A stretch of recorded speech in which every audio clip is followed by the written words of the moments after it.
Sa Surigao del Sur, nananatili sa ospital si Governor Johnny Pimentel matapos ang motorcycle accident, bagaman at sinabi ni Provincial Administrator John Vincent Pimentel na siya ay nasa stable condition na. Si Pimentel ay naaksidente habang sakay ng kanyang motorsiklo sa barangay Bitaugan East, Caguay Town. Sa Surigao del Sur, nasawi ang 2 miyembro ng New People's Army nang makipagsagupa sila sa tropa ng pamahalaan sa Barangay Norcia sa bayan ng Lanuza. Nagpapatrolya ang 36th Infantry Battalion sa naturang lugar nang makasagupa nila ang isang grupo ng mga rebelde na isinumbong ng mga sibilyan sa military. Walang nasaktan sa panig ng mga sundalo at nakarecover sila ng 4 na armas.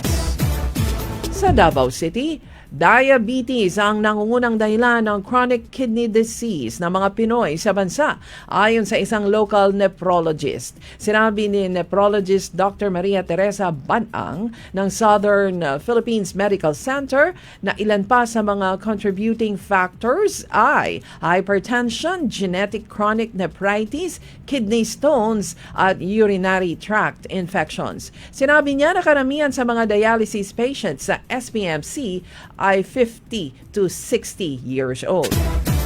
Sa Sulu, isinuko ng mga sibilyan ang 5 iba't ibang uri ng armas sa military bilang suporta sa panawagan ng pamahalaan na isuko ang mga hindi lisensyadong baril na hawak ng sibilyan. Ito ay naisagawa sa pamamagitan ng Localized Peace Engagement Initiatives ng 1102nd Infantry Brigade.